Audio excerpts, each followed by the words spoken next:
Massive welcome to all our subscribers, first-time watchers, and of course LinkedIn viewers for another episode right here on InfoSec Live of the CISO Experience. Joined today by Mr. Andrew Wilder. Andrew has got more than 20 years of progressive cybersecurity leadership experience across the consumer packaged goods, manufacturing, financial services, logistics, and consulting industries, and he's architected multiple strategic reorganizations in North America, Latin America, Europe, and Asia, driving savings of more than $100 million in bottom line costs. I think you'll agree, an amazing opportunity to learn from and engage with our guest today. So make sure you get those questions ready. But before we bring Andrew on, and for those new to the channel, I'm your host, Simon Linstead, and by sharing stories and best practices over the last few months, it's led to over 150,000 views here on YouTube by you, our amazing 8,256 subscribers. So a huge thank you for your engagement. And if you'd like to support the wider InfoSec Live community, or indeed buy me a cheeky cold and flu medicine drink, we do have a way you can show your appreciation right here on our YouTube channel with 3 tiers of membership, allowing you to show your support in any way that you can. But whether you join or not, being here and engaging with our content is what really matters. So if you're enjoying it, please hit that thumbs up button. And if you're watching this live, please do drop any questions you might have in the chat. Okay, time for the show. Let's bring Andrew on.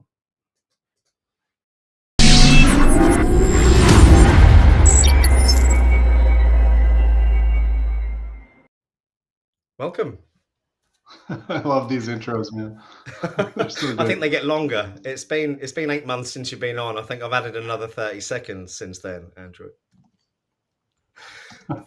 Thank you for taking the time to come on and share with myself and the audience today. I see Mr. Mike Miller in the audience there as well. Good to see you, Mike. For those that haven't come across you before, Andrew, I've given a little bit of background, but do you mind telling our audience what you're up to now? Sure. So right now I'm doing what's called a retained CISO role. It's for a company called Community Veterinary Partners. And a retained CISO role is very much like a virtual CISO role. So you've definitely heard of that one before. And it's, if you think about what type of companies need a virtual CISO, it's probably a company that's, under $1 billion in annual sales, and they don't have they don't really have the setup to need a full-time CISO. But a lot of times if they have certain types of events or audits or things like that come up, they will bring in someone who's a virtual CISO or retained CISO or a fractional CISO to do those things while they need it. So that's what I'm doing now. Okay. And knowing your background, you've done both roles, Andrew. I'm going to ask you the question now, which one do you prefer? I guess the best answer is it depends. There's certainly advantages and disadvantages to both. Andrew is now the president of the world on the universal stage in all things. Thank you. There we go. I mean, it's a good compliment for Wednesday. Thank you. We talked about the size of the company, I think, is one. There's obviously the advantage of not having the liability piece. So if you're a virtual CISO for a public company, that's gonna help you because no one can go after you, things like that. There's a challenge to the virtual CISO part, which is developing that business pipeline. So if you're willing to pay into an organization that will do the marketing for you and bring those roles into you, it can be a very good thing to do. But I think there's both sides of it. I think what a lot of CISOs like is the idea of going in and doing a lot of change, right? Yeah. Building a program from scratch or rebooting a program or something like that. And virtual CISO gives you the opportunity to do that and to do that over and over, which is kind of the fun side.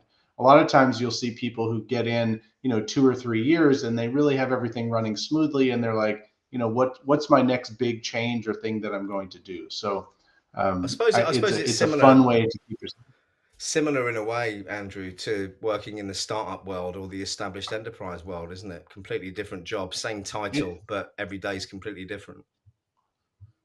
Yep, it definitely is. I also compare it sometimes to like a consultant role, right? So if you're at KPMG and going and doing business consulting, that kind of thing. So you run into new problems all the time. It really helps you to develop as a professional too, because you're looking at things from new vantage points all the time, and you're able to leverage that experience that you have to go and fix those things. So I would say it's a lot of fun.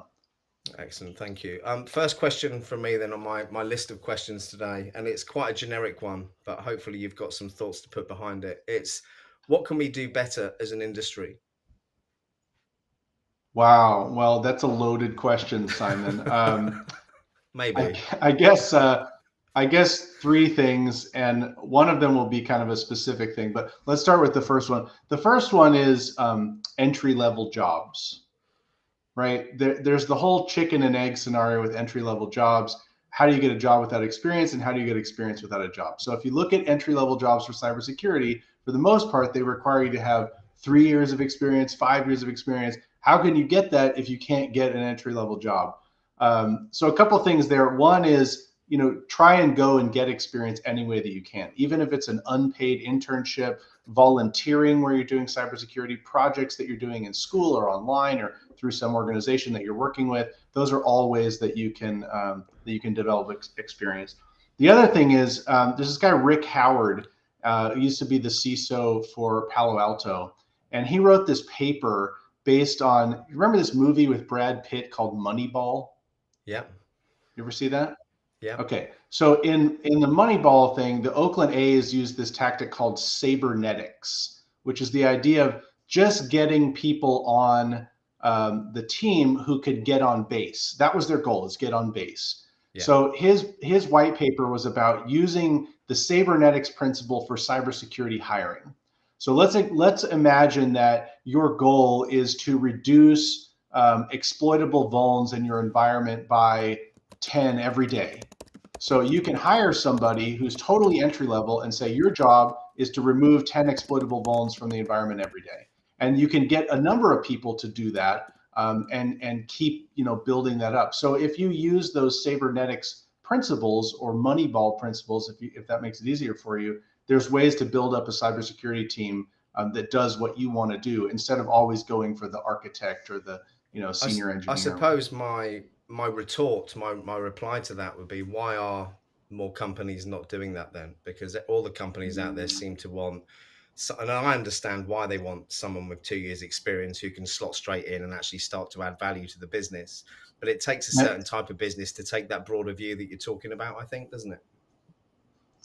Yeah, I think part of that is more on the business side, on the HR and the recruiting side. As someone who's gone through this many times, once you get that golden ticket in your hand of I have an open position, you're now going to go for someone who can fit absolutely every possibility that you have. I Yeah. want an architect who's done it in the cloud and does IoT and has been in the factory. And there's no unicorn that's going to fit all of those things. So that's what you're going for. So if the idea of headcount as a metric was not so strong. Like I remember going to my boss at one point and saying, hey, for the amount of money that we're paying for a resource in the US, I can go to Latin America and hire 4 people with the same level of talent, and then we'll have Yeah. 4 more resources on the team. And they're like, oh, no, it's the headcount thing, right? I can't get around that. So I think that's a business challenge. A couple other things I think we can do better as an industry. Another one is, I would say, nurturing startups. I try to think of the right verb for it, but a lot of startups offer things called design partnerships, and I Yeah. love design partnerships. Design partnership is like having a cutting edge cybersecurity development team that's part of your team that will develop the tools that you need, and you pay either nothing or very Yeah. little to do this. It's an amazing way. And that also can be a business boundary to it, right? Like I don't have an innovation budget in there. So if you make sure that you get that or you build that into your budget, then you can put, 15, 25 grand into doing a design partnership with a startup. You're not only helping yourself and your business by getting a great deal on a good product, but you're also helping the entire industry because you're Yeah. helping to build up somebody who's got a great idea. They say that big businesses are where good ideas go to die. So if you just go to the Gartner, chart and you say, I'm going to pick people who are in the top of the quadrant, well, you're not going to get anything new or innovative. You're going to pay through the nose. So working with those startups, nurturing them, doing those design partnerships, I think that's a great way that we can help. Do you And do then you the think third thing that I think we can do. sorry, Go ahead. Andrew, do you mind if I Go ahead. just jump in on that point? No, no, Because no, no, no. I the want you whole to. I want you the to whole feedback Gartner all over. story, it seems like they're controlling the market a little bit, especially when it comes to bigger firms on the decisions they make when they buy tech. I don't want to get on the wrong side of Gartner because they're an all-seeing force in the industry, but how can we encourage organizations to consider design partnerships, to look at the startup side of the industry without thinking it's too risky for us? How can we change that mentality?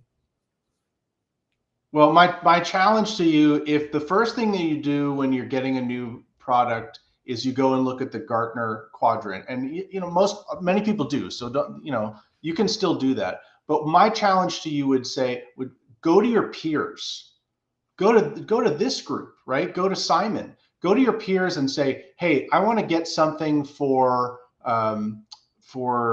email security. What is everybody using here? What do they think makes sense? And as you do that, you might find a lot of companies that are not on the Gartner Magic Quadrant and go add them to your RFP. Give them a shot, right? Give people a shot who are not part of the Magic Quadrant, and you'll be surprised with what you can find. Thank you, Andrew. And sorry, I That's my interrupted you. You were gonna give one more thing I think that we could do better at The before third I one. interrupted. The third Yeah. one, I said I was going to give one a little bit more technical. I think the third one is SBOM, or software bill of materials. I don't think anybody's really cracked the egg on that one yet. And there's so many issues. If you look at SolarWinds, if you look at the things that are happening, Log4j is another example. So people don't know the software bill of materials that's in the commercial products that they're buying, let alone the stuff that their teams are building for them if you're building your own custom software within your environment.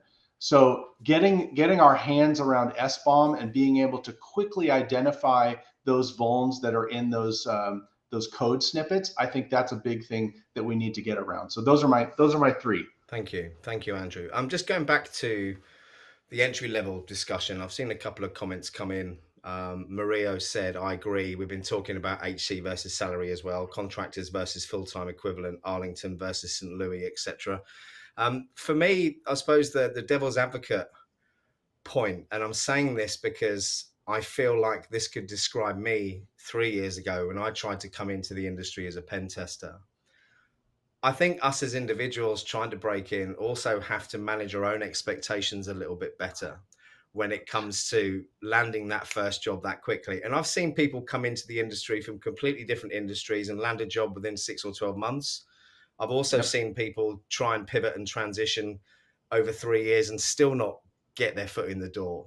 What would your advice be to someone who was thinking about coming into security? Where should they start, Andrew? So I guess I'm going to go with three things again. We already talked about experience, so get experience any way that you can. The second one I would say is understand business basics. Understand what the business that you're trying to get into, understand what they try to do, understand what's important to them, understand what they're trying to protect, right? You're not just in there to say no, you're not just in there to pen test. And I think the third thing is understanding all of the parts of cybersecurity. Yeah. Because just like you talked about, most people who are going entry level, they're like, I want to be a pen tester. That's cool. Or I want to be a SOC analyst. That's what's neat.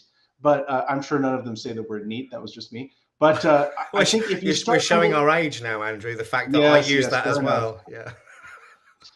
If you start to look outside of those two areas and look at all of the other stuff, right? Asset management, identity management, GRC, disaster recovery, audit, things like that, all the other stuff that's outside of that, DevSecOps, you set yourself apart from all of the entry-level people who are just going for pen test Yeah. or SOC analyst. So look at those ways to set yourself apart, I would say is a good way to do it. I completely agree, and I think from my perspective, it's looking at the skills that you bring across with you as well, what you're good at, what experiences have you got. And for me, coming from a financial services background, I mean, the governance, risk, and compliance, there's so much crossover there with the industry. It's just that the difficult part is the nuances around the terminology of risk that we use in this industry compared to what the boardroom use for risk, and that's what confused me, I think, the most to start with. And we're very good at acronyms. In fact, Owen Ate has asked a question here. Let me move you to the top so this doesn't cut your head off. Here we go. He's asked, can you explain the nuances between VCSOs, fractional CISOs, part-time CISOs? They tend to be terms used synonymously for people not in the know. That's a good point. Yep. So virtual CISO generally means, and Onade, I am not an expert on this. Thank you for your question, by the way. Virtual CISO generally means a full-time role as someone that's virtual, right? So, and it's usually not permanent, but they're going to bring you in for 3 months, 6 months, a year, whatever, to do that. And sometimes I've seen virtual CISOs brought in where existing CISOs are there, but they just have so much stuff that they need to do that they bring in those things. I think you keep calling Marlo Mario, and I just wanted to throw that one out. So sorry. It's my you can see how I'm squinting without my glasses on. So Marlo, apologies there. Let me change that. Thanks, Andrew. No worries. The other part is the fractional CISOs or the part-time CISOs. And again, we talked before about the size of the company. So there certainly can be companies that are under $1 billion in annual sales, and they might need a CISO for 2 days a week or 8 hours a week or ad hoc, right? They might need you for a whole week for the board meeting, but then they might need you, 5 or 10 hours total for the month going forward. So as you build up that list of customers, some of them are going to be, virtual CISO roles that might be 3 to 6 months, and others are going to be fractional. So you have to think about what makes sense for you and what you're going to be able to deliver coming back. That makes absolute sense. Thank you very much. Let me get that question off the screen. Okay, curveball question time, Andrew. What's been your proudest moment of your career? My proudest moment of my career is watching the people that have been part of my team that I've had the honor and privilege of leading and watching them succeed in the industry and be promoted over and over again and go on to amazing roles. That makes me so happy to see those people as my peers today, who are people that I hired as entry level and then watch them kind of grow and change. That is by far the best thing that any of us can do. It's really great. Love it. Thank you, Andrew. What a great answer. Now, personal question for me. So we kicked off last year a pilot event in Cambridge here in the UK for CISOs to get together and chat without sales pitches. Since then, we did 8 across the US and UK last year and 24 planned for this year. But the big plan for 2025 is to try and disrupt the conference space a little bit by doing something a little bit different. So my question to you is, how can we improve the conference experience for attendees? And yes, this is market research for me. So I've seen some interesting ways of doing this. So let me start on the opposite end of the spectrum, which is the worst thing that I absolutely hate. Okay. So they're like, hey, Andrew, you're an experienced CISO. We'd love to have you come to our conference. And by the way, we'll pay for your flight. We'll pay for your hotel. You just show up and enjoy the conference. Well, anything that sounds too good to be true always is. And there's a great quote about, if the product is free, you are the product. Yep. So that's what it is. And then if you read the contract or the details or whatever, you must agree to 8 30-minute meetings with vendors where these salespeople just beat you to death. So never, ever do that. That is the worst case scenario. What can we do to disrupt the conference space? So I think doing the opposite of that, get rid of the booth scenario, because that's not winning anymore. Rethink the idea of your swag, because I don't need any more Yeti mugs. I don't need any more stickers or pens or notepads. I'm all good on that. I've got a huge, well, anyway, I don't have a lot of them anymore, but I've had plenty of those, right? So rethink that. Maybe think of like a single prize gift that you give to one person. That those usually work pretty well. And don't do any forced stuff. Really be transparent about what you do as a vendor and what you don't do, right? So uh, free pens and socks will always win. I I think I'm don't even want any wearing more free free pens or socks. socks right now. Yeah. So just being transparent about what you do and what you don't do. And so when I come up to you and say, what is it that you do? And usually what I ask salespeople is, pretend you are going to explain what you do to your grandmother. Okay. And pitch me the product in that way, because I don't want you to get into all of the details and use a bunch of acronyms and stuff. Just we do email security. That's what we do. Okay, great. And now I can, categorize you and figure out whether or not I'm interested or not. So It's a I don't really know. good I hope point, I gave this. because if you look at a lot of these vendors' sites from a first glance, you wouldn't know what they did. In my I have no opinion, they idea what don't they do. make it very clear. No. Yeah, and there's a lot of thing around marketing where we don't want to do that, and we want to use a bunch of weird acronyms, and we want to. I'll tell you, the greatest way to lose as a salesperson is to come in and try to belittle me or make me feel stupid because I don't realize how much of a big problem this is. Look, I know what my problems are. And if you have a tool that's going to solve it, that's great, But if you have a tool that doesn't solve my problem, then I'm not interested. And No. don't try and force me to be interested And in it's something that I'm funny, not. but people need to use these first to find out whether that solution they've got is even applicable to your problem, Andrew. I think that's Yes, the one yes. thing that they're not terribly good at all the time. It brings me on to one of my Yeah. next questions, actually, which is, all we see on social media is a massive divide between vendors and buyers. What can we do to improve that? Because I feel the pain a little bit of some of these salespeople, because they've got their own metrics, they've got their own targets. For me, I think the way they're targeted is a big problem. I think the way that automation has infiltrated and taken over all kind of communication on social media is also a part of the problem. But again, playing devil's advocate, as someone who's been in sales for over 30 years, what is the answer? It's all very well people turning around and saying, well, you need to find out more about us, and you need to make sure that you're talking to the right people. Well, that's fine. But if people won't talk to you, what is the answer, Andrew? Or isn't there one? So to me, the answer really is about relationships. Yeah. If I'm going to go and look for a solution, I'm going to think about the people who I already have good relationships, and I'm going to leverage them to try to find that solution. Whether it's them or somebody else that they're going to refer me to, it's about relationships.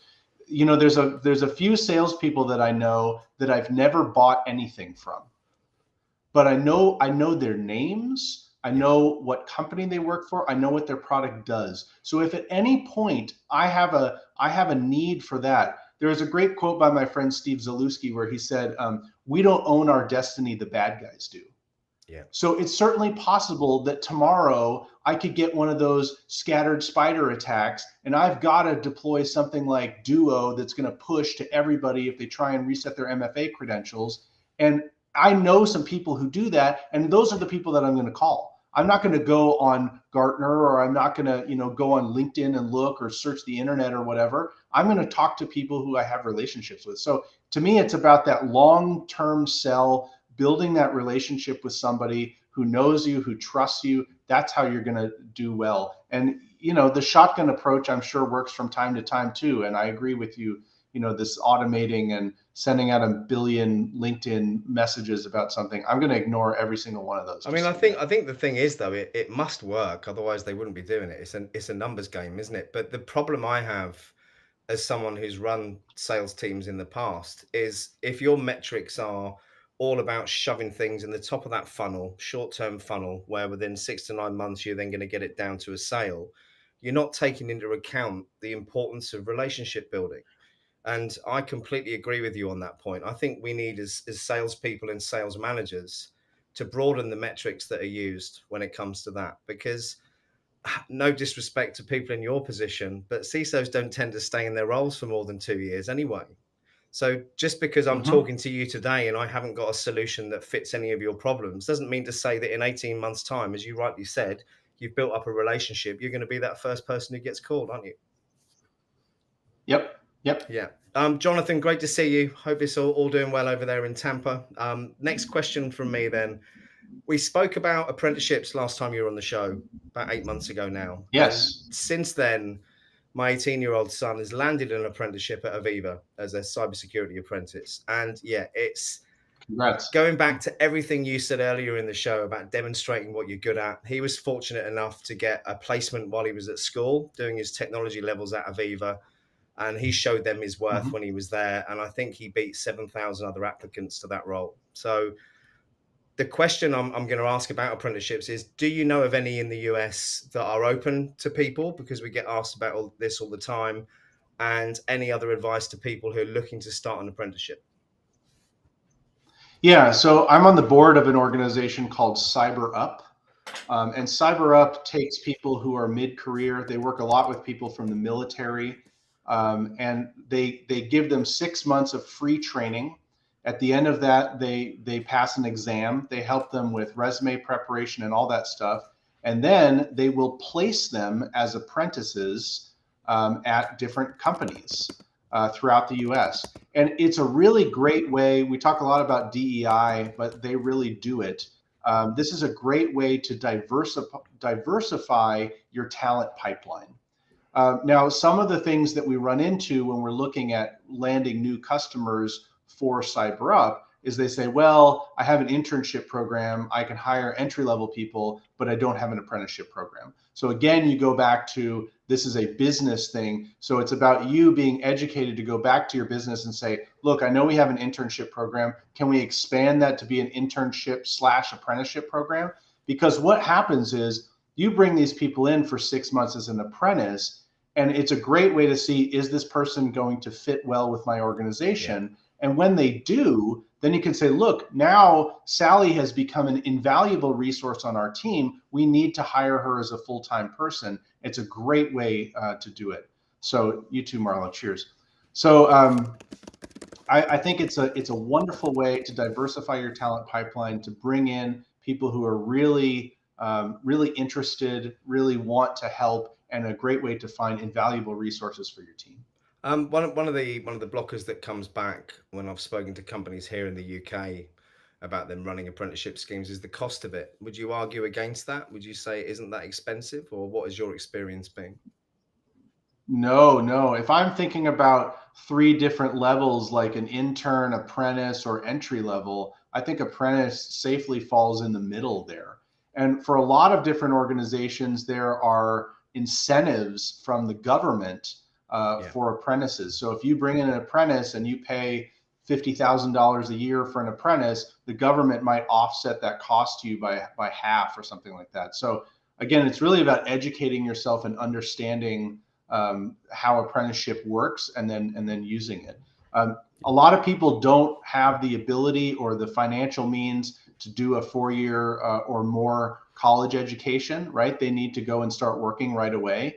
And this is a great opportunity to get those people into the industry, is going through apprenticeships. And it's a wonderful way to do it. I know there's a lot of successful people who do it. In fact, a lot of people reached out to me after your last show and said, "Hey, I'm an apprentice and I'm a CISO now," or "I'm an apprentice and I'm 10 years in cyber," or whatever. So there's some really great stories of people who have gone through this program and made a lot out of it. Thank you, Andrew. I'm going to share the link again for Cyber Up here. What are the criteria for qualification for that? Do you know, Andrew, or is it worth people looking at the site? They're gonna be upset with me, but I don't know off the top of my head. Go in there and check it out. And I would say, don't just go to CyberUp if you're looking to become an apprentice, but if you work for a company that's looking to get cyber talent, go look them up as a possible way to diversify your talent pipeline as well. Both ways are great ways to engage with them. They also, by the way, do K through 12 outreach to kind of build the future pipeline. So they're going out and they have a program and a package that they can give to you to help you go and interact with students and help them be inspired for a career of cybersecurity in the future. I love that. Thank you. I suppose my other point around that would be, I feel that we're missing out on a lot of talent because of the narrow focus that we look at school leavers. I think if we broaden that out to the engineering sector, to the arts sector, you've got creative people everywhere. I think there's an awful lot of talent who would really enjoy a career in this industry. So we're going to start a little promotional campaign in Q2 in InfoSec Live to try and educate the general public about the potential for careers in cybersecurity, not just for people who love computers. So I'm excited to be doing that in Q2. But last question, because I did say we would do 30 minutes today, and we're pretty much at the end, so I can go back to bed with my hot water bottle and my teddy bear. What would your advice be to a budding CISO, Andrew? A budding CISO. I'm going to do three things again. The first one is find ways to protect yourself. There is legal liability that's associated with being an officer of a company. Make sure you get D&O insurance or directors and officers insurance as part of your contract, and also try to negotiate for personal legal liability. If you looked what happened with Uber, with SolarWinds, with Clorox, things like that, these are people who after the fact are going to need that type of protection. The second thing is protect your team. Protect your team from the noise and the outside influence that's always asking us to do a million things. Focus on doing 2 or 3 things really well and protect your team from those demands. And the third thing, I said this a little bit before about what people can do who are looking to get into the industry, but I think it's even more important as a CISO, is really understand in great detail what your business needs. What matters most to your business? Where are those things that matter most to them? How are you securing those things? And then what are the biggest risks, and how well are you prepared to address those risks for those kind of crown jewels, if you will? So that's my advice to a budding CISO. Thank you, Andrew. And good luck. My two penneth there is, if you haven't got the time or the capacity to do a full-blown MBA, I think MBAs can be very useful in all aspects of business. There are a few online ones now. I'm doing one myself at the moment, which is called the Power MBA, which is an 18-month course. And what I really like about that is they've got real-world people delivering the content. So we've got, I think it's the CMO from YouTube. We've got the guy who invented Waze talking about monetization models. And it's just a great way to get your head into how businesses work and how businesses make money, which I think is something that helps no matter what career that you're in. Jonathan's comment before we go, getting past the gate guard to becoming a CISO is like casting the rune stones. It's got to be who you know. It could well be. Andrew, I would suggest, do you mind if I drop your LinkedIn profile in the chat here so Dr. Van Houten can connect with you? No, please do. I think you'd have a lot to catch up on. Hold on one sec. It's me doing 2 things at once. There we go. Smashing. So Andrew, thank you so much for taking the time to come on. As always, very insightful. If there's anything I can do for you in the future, Simon, please do ask. And for everyone who's tuned in, thank you again for the questions. Thanks for making it so interactive. I'm going to go and get my Lemsip and my pillow and crawl into my bed. And I'll see you all later on in the week. Thank you, Andrew, so much. Thanks, Simon. Feel better. Cheers. Thanks, everybody. Bye-bye.